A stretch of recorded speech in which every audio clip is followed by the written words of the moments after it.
സംസ്ഥാനത്ത് മൺസൂൺ കാല ട്രോളിംഗ് നിരോധനം ഇന്ന് അർദ്ധരാത്രി 12 മണി മുതൽ നിലവിൽ വരികയാണ്. 52 ദിവസത്തേക്കാണ് നിരോധനം. ട്രോളിംഗ് നിരോധനം നിലവിൽ വരുന്നതിന്റെ ആശങ്കയിലാണ് തീരദേശം. വിവരങ്ങൾ നൽകാനായി കൊല്ലത്ത് നിന്ന് ലിജോ റോളൻസ്, ആലപ്പുഴയിൽ നിന്ന് യു ഷൈജു എന്നിവർ ചേരുന്നുണ്ട്. ലിജോ, ഇന്നിപ്പോൾ ട്രോളിംഗ് നിരോധനം നിലവിൽ വരുന്നു. ഇനിയിപ്പോൾ 52 ദിവസം ഇത് തന്നെയായിരിക്കും. ഈ തീരദേശ മേഖലയിലെ ആളുകളെ സംബന്ധിച്ച്, മത്സ്യത്തൊഴിലാളികളെ സംബന്ധിച്ച് ഒരു ആശങ്കയിലേക്കാണ് കടക്കുന്നതല്ലേ?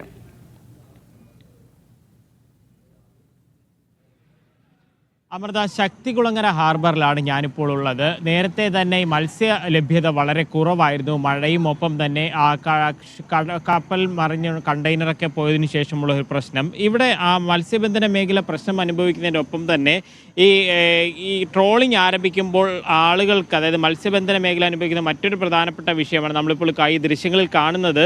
കഴിഞ്ഞ ദിവസം മീൻ പിടിക്കാൻ പോയി തിരികെ എത്തിയ ഈ വല, അതായത് മത്സ്യബന്ധന വലകളിൽ കുടുങ്ങിയിരിക്കുന്ന പഞ്ഞി പോലുള്ള ഒരു വസ്തുവാണ്. അതായത് നമുക്ക് ഈ ദൃശ്യങ്ങൾ കാണാം, ഇത് പഞ്ഞി പോലെ നമുക്കിങ്ങനെ എടുക്കാനായിട്ട് കഴിയും. പക്ഷേ ഇതിൻ്റെ ഒരു പ്രശ്നം എന്ന് പറയുന്നത്, ഇത് ഈ വലയിൽ കുടുങ്ങിക്കഴിഞ്ഞാൽ അത് പോകില്ല. അത് മീൻ പിടിക്കാനായിട്ട് പിന്നീട് അവർക്കത് ഉപയോഗിക്കാൻ കഴിയാത്തൊരവസ്ഥയാണ്. 1.5 ലക്ഷം രൂപയൊക്കെയാണ് ഇതിൻ്റെ ഒരു ആവറേജ് വില വരുന്നത്. ആ വലകൾ പിന്നെ ഉപയോഗിക്കാൻ കഴിയാത്തൊരവസ്ഥയിലേക്ക് പോകുന്നു എന്നുള്ളതാണ് ഒരു പ്രധാനപ്പെട്ട പ്രശ്നം. ഇവർ തന്നെ പലതവണ ഈ പരാതികളൊക്കെ ഉന്നയിക്കുകയും ചെയ്തിട്ടുണ്ട്. ഇപ്പോൾ ഈ ട്രോളിംഗ് ആരംഭിക്കുന്നു, അതിൻ്റെ ഒപ്പം തന്നെ ഇത്തരത്തിൽ ഈ വലയൊക്കെ നശിച്ച് എന്തായിരിക്കും ഒരു അവസ്ഥ? അല്ല, ഇത് മത്സ്യബന്ധന മേഖലയെ, യന്ത്രവൽകൃത മത്സ്യബന്ധന മേഖലയെ ഏറെ പട്ടിണിയിലാക്കിയിരിക്കുകയാണ്. വലിയ സാമ്പത്തിക നഷ്ടമാണ് നമുക്ക് ഇതുമായിട്ട് ബന്ധപ്പെട്ട് സംഭവിച്ചിരിക്കുന്നത്. കാരണം കടലിൽ ചെന്ന് വല വലിക്കാൻ പറ്റുന്നില്ല. വല വലിച്ചാൽ ഇതുപോലുള്ള അപകടങ്ങളാണ് ഉണ്ടാകുന്നത്. ഇത് തന്നെ ഇപ്പോൾ ഈ ബോട്ടിന് ഏകദേശം ഒരു 5 ലക്ഷം രൂപയ്ക്കടുത്തുള്ള നഷ്ടമുണ്ട്.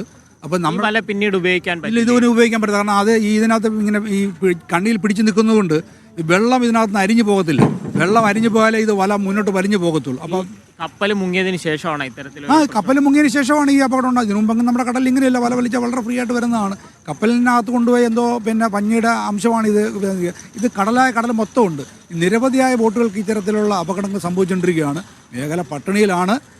നമുക്ക് ഏകദേശം 2 ആഴ്ചയിൽ കൂടുതലായി നമുക്ക് ഈ സ്വതന്ത്രമായി പണിയെടുക്കാൻ പറ്റുന്നില്ല. മറ്റൊരു വിഷയം നേരത്തെയൊക്കെ പറയുന്നതാണ്, ഈ ട്രോളിങ്ങിന്റെ സമയത്തിനൊക്കെ ഒരു മാറ്റം വേണം എന്നുള്ളൊരു ആവശ്യം. ഇപ്പോൾ ഈ വലയൊക്കെ ഇങ്ങനെ ആയ സ്ഥിതിക്ക് അതിനെന്തെങ്കിലും ഒരു ഇളവ് തേടുന്നുണ്ടോ? തീർച്ചയായിട്ടും ഇത് ഈ സാമ്പത്തിക നഷ്ടം, ഇത്തരത്തിലുള്ള മുതൽ നഷ്ടം എല്ലാം വന്നത് നമുക്ക് 52 ദിവസത്തിന് നിരോധനമുണ്ട്.